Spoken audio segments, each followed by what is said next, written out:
मदन राज और आप देख रहे हैं राज तक न्यूज। हमारे साथ जौनपुर से जुड़ चुके हैं राम धनी बिन, जो भारतीय मानव समाज पार्टी के राष्ट्रीय अध्यक्ष हैं। बिन साहब, राज तक न्यूज चैनल में आपका स्वागत है। मैं केवल राम धनी भारतीय मानव समाज पार्टी की तरफ से राज तक न्यूज को बहुत बहुत धन्यवाद देता हूं और मदन भाई आपको भी प्रणाम करता हूं। आप समय समय पर शोषित और अति पिछड़े की आवाज और सरकार के गलत नीति के विरोध में तमाम छोटे बड़े नेताओं का इंटरव्यू लेके समाज तक बात पहुंचाते हैं, इसलिए मैं आपको कोटि कोटि धन्यवाद और प्रणाम करता हूँ। बिन साहब, आपका भागीदारी पद यात्रा निकल रही है, मकसद क्या है? देखिए, भागीदारी पद यात्रा का एक मकसद है क्योंकि आज शोषित अति पिछड़ा समाज, आज देखा जाए जो पहले के हमारे जो महापुरुष थे, चाहे बाबा साहब अम्बेडकर ले लीजिए, पेरियार साहब ले लीजिए, ज्योतिबा फुले, साहू जी महाराज, सभी लोगों ने जमीन पे चल के जनता के बीच में जाके समाज को जगाने का काम किया। लेकिन न जाने आज इस लोकतंत्र में भारतीय जनता पार्टी की नीति जो ऐसी है कि समाज को गुमराह कर दे रही है और अभी तक पिछड़े समाज अति पिछड़े के नेता जमीन पे उतर कर और जनता के बीच में नहीं जा रहे हैं। और इसलिए हमने सोचा कि अब फिर से एक बार कांचीराम और बाबा साहब के तर्ज पे हमें जनता के बीच में जाके हमें ये बताना होगा कि हमारा हक, अधिकार और हिस्सेदारी और संविधान के बारे में लोगों को जागरूक करने की आवश्यकता है। और एक 1931 में जाति जनगणना हुई थी और उसके बाद आज तक जाति जनगणना नहीं हो पाई। अब जाति बना है तो जाति जनगणना करने होनी चाहिए। जैसे आज बिहार में नीतीश की सरकार में जाति जनगणना हो रही है, वहां क्यों हो रही है? जो पिछड़े समाज के नेता हैं इसलिए हो रही है। अगर वहां भी अगर बीजेपी की सरकार होती या फिर कोई और सरकार होती या पिछड़े के नेता ना होते शायद नहीं होती।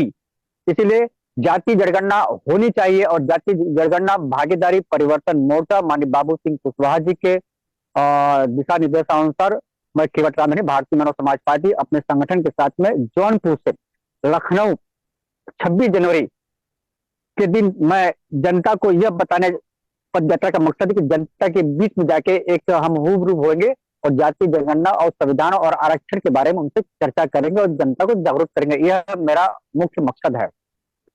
बिन साहब, जो बोल रहे हैं कि जनता को जगाना है, तो कहीं 2022 की तरह हस्त तो नहीं होगा आपके गठबंधन का? जैसे भागीदारी संकल्प मोर्चा बना था, वही हस्त तो नहीं होगा 24 आते आते? देखिए, अब किसके मन में क्या है ये तो कोई जान तो हम सकते नहीं। मैं तो धीरेन्द्र शास्त्री नहीं हूँ, मतलब बागेश्वर धाम बाबा जी जो सबके मन की बात जान लेते हैं। अब भाई हम अति पिछड़े समाज के हम लोग एक मान लीजिए एक मामूली सा सिपाही हैं, कार्यकर्ता है और अपने समाज की हम पीड़ा समझते हैं। और हमने ओम प्रकाश राजभर पे विश्वास किया था कि भाई चलो ठीक है, अति पिछड़ के नेता है हमारे, उनके नेतृत्व में हम लोग को एक लंबा होगा, एक नया मैसेज जाएगा जो सपा बसपा कांग्रेस बीजेपी के हम लोग एक विकल्प बनेंगे। न जाने फिर राजभर को क्या मन में आया कि उन्होंने अपना पाला चेंज कर दिया, हम लोग से वो खुद ही दूर हो गए, हम लोग हमको काट के खुद दूर किए। लेकिन हम प्रयास तो करना छोड़ेंगे नहीं और गुटबाजी करना तो करेंगे नहीं। जरूरी है नहीं कि भाई एक राजभर चला गया या एक पिछड़े का नेता धोखा दिया तो सब ऐसे छोड़ेंगे। और माननीय बाबू सिंह कुशवाहा जी जो एक अच्छे व्यक्ति है और कांशीराम जी के विचारों को लेके चलते, मैं तो उनको छोटा कांशीराम कहता हूँ क्योंकि जो कांशीराम जी के अधूरे सपने तो माननीय बाबू सिंह कुशवाहा जी करेंगे। अगर बाबू सिंह कुशवाहा चाहते तो वो भी बीजेपी सपा से गठबंधन कर लेते, लेकिन उसमें एक नीति थी कि मैं विधायक बनूंगा, हमारे समाज के लोग तो क्या मैं अपने समाज के लोगों को हक अधिकार उस सरकार में दिला पाऊंगा कि नहीं दिला पाऊंगा, ये शर्त होती ना। खाली विधायक बनना तो आज कोई भी विधायक बन जाता। अब जैसे मैं बताता हूँ, आज संकल्प मोर्चा हम हटे तो हम बीजेपी की तरफ गए, चलिए कुछ यहाँ पे एक कुछ गुटबंदी करके हिस्सेदारी मोर्चा बना के कुछ समाज का भला होगा, लेकिन वहां भी भला नहीं हुआ। तो फिर मैं छोड़ने का काम किया। मैं संजय निषाद जैसे या अनुप्रिया पटेल जैसे मैं अति पिछड़े समाज को शोषण करता नहीं हूं। मतलब लेट होगा, विलंब होगा, देर से होगा, हिम्मत हारने की आवश्यकता नहीं है। अध्यक्ष साहब जो बता रहे हैं कि छोटे कांसीराम आप कहते हैं बाबू सिंह कुशवाहा को, तो उन्हीं की पार्टी के पूर्व नेता उन्होंने कहा था हमारे ही चैनल पर कि जो 2022 का विधानसभा चुनाव उसमें डमी कैंडिडेट उतार कर बीजेपी को जिताने का काम किए थे बाबू सिंह कुशवाहा। इस पर कितनी सच्चाई है? देखिए, अगर ऐसा है तो सभी छोटी छोटी पार्टियां जो थोड़ा सा चर्चा में होती है तो उनको सब डबिंग कटिंग करते करते हैं। और जैसे एमआईएम को लोग कह देते हैं कि है, और उनके पास भी अब धब्बा लग गया कि सब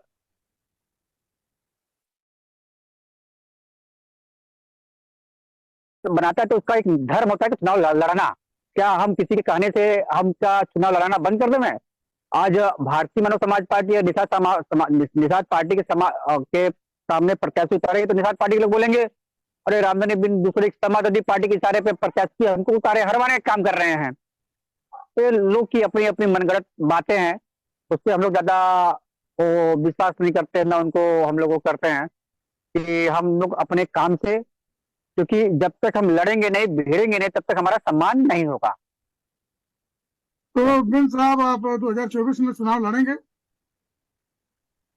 क्यों नहीं, मतलब 2024 अभी तो हम 26 जनवरी से खेला शुरू करने जा रहे हैं।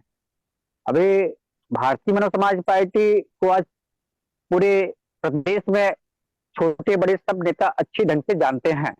और मैं भारतीय मनोज समाज पार्टी भागीदारी परिवर्तन मोर्चा ये पहली एक क्षेत्रीय पार्टी है जो जाति जनगणना को लेके एक पद यात्रा करने, भले 5-7 दिन का ही मतलब हमारा रूट है, लेकिन कर तो रही है। कम से कम समाजवादी पार्टी है, बसपा के लोग है, अपना दल है, संजय निषाद है, राजभर जी हैं।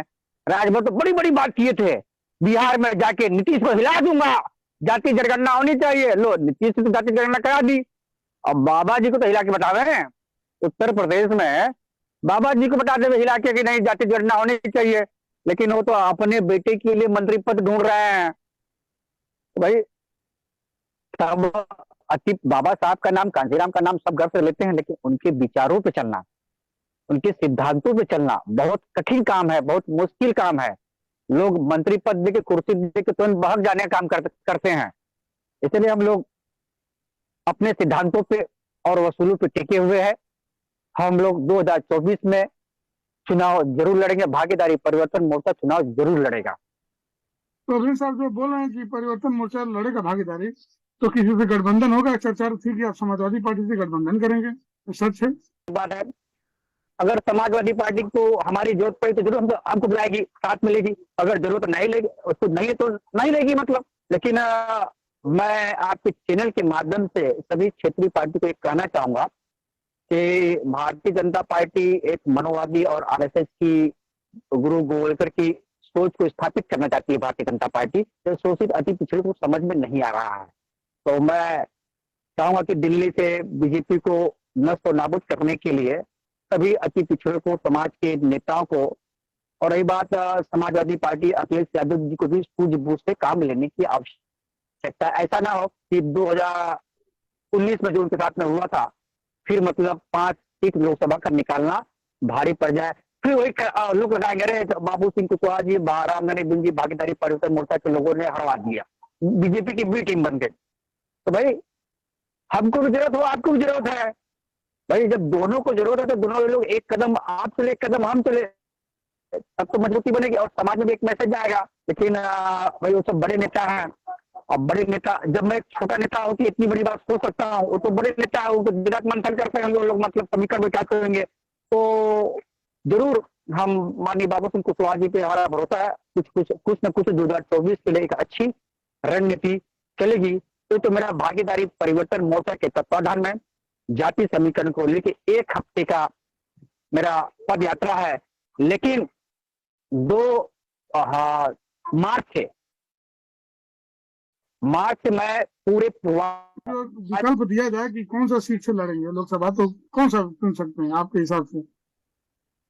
देखिए, हम भदोही लोकसभा से चुनाव लड़ने की पूरी मनता है।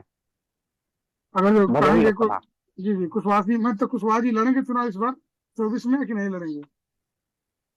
देखिए वो उनकी पार्टी है और उनका अधिकार है, तो वो लड़े या न लड़े, और चुनाव तो जरूर कहीं न कहीं से वो भी लड़ेंगे, ऐसी बात नहीं है। आपके जरूर 2 लड़ा जाएगा। सहयोगी और हैं, तो उन लोगों को भी चुनाव लड़ाया जाएगा कि उन लोगों को भी कहा जाए कि नहीं अब इस बार प्रचार करिए, 2027 की तैयारी करिए? अरे देखिए, चुनाव तो वो लोग भी लड़े थे, मतलब 22 में, वो भी 1 से 2 से जो भी उनको लड़ा होगा। अगर उनकी तैयारी होगी तो लड़ेंगे, अगर नहीं तैयारी होगी तो भाई फिर मतलब अब समर्थन के रूप में इस मोर्चे में रहेंगे। लेकिन मुझे जहां तक उम्मीद है कि जरूर वो भी चुनाव लड़ेंगे 24 का। तो अभी तक गठबंधन का फैसला नहीं हुआ। आपका कुछ दिन पहले मीटिंग हुई थी दिल्ली लखनऊ में, तो निर्णय नहीं लिया गया कि गठबंधन 24 में होगा कि नहीं, कि अकेले चलेंगे 3-4 पार्टी मिलकर? देखिए, सबसे पहले हम लोग अपने स्तर पे, हम लोग अपनी अपनी पार्टी इस मोर्चे के माध्यम से हम लोग जमीनी स्तर पे संगठन का प्रचार कर रहे हैं, अपने संगठन को मजबूत कर रहे हैं। गठबंधन का जब सिलसिला शुरू होगा, अभी तो बड़ी बड़ी पार्टियों का तीसरा मोर्चा, चौथा फ्रंट सब बन रहा है। अभी जब लोग वहां से थकेंगे तब लोग हमारे पास, हम लोग के पास दौड़ेंगे मतलब। तो हम लोग अपने मोर्चे को और अपनी अपनी पार्टी को मजबूत करने का इससे हम लोग काम कर रहे हैं, और जनता की आवाज को सरकार तक पहुंचाने का कार्य किया जा रहा है। गठबंधन तो किसी न किसी से होगा, नहीं हो तो मतलब भागीदारी परिवर्तन मोर्चा हमारा एक मोर्चा है। पहला एक मोर्चा है कि तमाम मोर्चे यूपी में बनते टूट जाते हैं, लेकिन भागीदारी परिवर्तन मोर्चा 22 में भी था और 24 में है और 27 तक उसके आगे भी यह भागीदारी परिवर्तन मोर्चा माननीय बाबू सिंह कुशवाहा जी के नेतृत्व में रहेगा। मतलब अभी तक डिसाइड नहीं है गठबंधन किससे होगा, आने वाला समय में डिसाइड होगा। हाँ, अब जैसे राजनीति का उतार चढ़ाव जैसे होगा, समीकरण जैसा बनेगा वैसा कार्य किया जाएगा। आखिरी में कुछ कहना चाहेंगे भागीदारी जो पद यात्रा हो रही है उसके लेकर? हाँ, आखिर में सभी भागीदारी पद यात्रा में सभी जो अति पिछड़े शोषित समाज के जितने भी सामाजिक संगठन के लोग हैं या छोटी पार्टी के लोग हैं, मैं सभी को यह कहना चाहूंगा, भागीदारी परिवर्तन मोर्चा को, पद यात्रा को समर्थन दे। और मैं उनको निमंत्रण दे रहा हूं कि आइए इस पद यात्रा में शामिल होइए। अगर जाति जनगणना के आप समर्थक हैं तो जरूर आएंगे।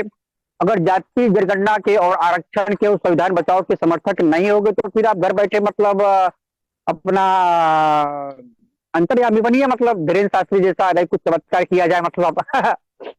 तो वही मैं सभी समाज के लोगों से, सामाजिक संगठन से ये कहूंगा कि मैं जौनपुर से लखनऊ तो जा रहा हूं और मैं कहूंगा कि मैं अपना नंबर फेसबुक में डाल रहा हूं, संपर्क करें और लोग जुड़े। सरकार को यह मालूम होना चाहिए कि ओबीसी एसटी के लोग जाति जनगणना के समर्थक कराना चाहते हैं। हम अपनी बात तो कहेंगे नहीं तो मतलब सरकार को क्या पता चले कि इनको भूख लगी कि नहीं लगी है। जब बच्चा भूखा होता है तो रोता है तो उसकी माँ को दूध पिलाती है। तो हमें जाति जनगणना कराना है तो हमें भाई आवाज उठानी पड़ेगी।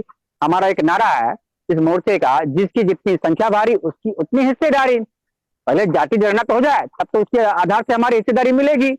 लेकिन इसके लिए हम लोग को सभी एसटी ओबीसी के सभी समाज और समाज का मन मुटाव भुला के भागीदारी पद यात्रा में शामिल हो। ना हो तो वो अपने ढंग से यात्रा करे, मतलब अपने ढंग से अपने बैनर के नीचे यात्रा निकाले और सरकार से यह मांग करे नहीं, जाति जनगणना होनी चाहिए। 2024 के लिए एक बहुत बड़ा यह मुद्दा है। ठीक है रामधनी जी, आप राज तक न्यूज चैनल को समय दिए, इसके लिए आपको बहुत बहुत धन्यवाद।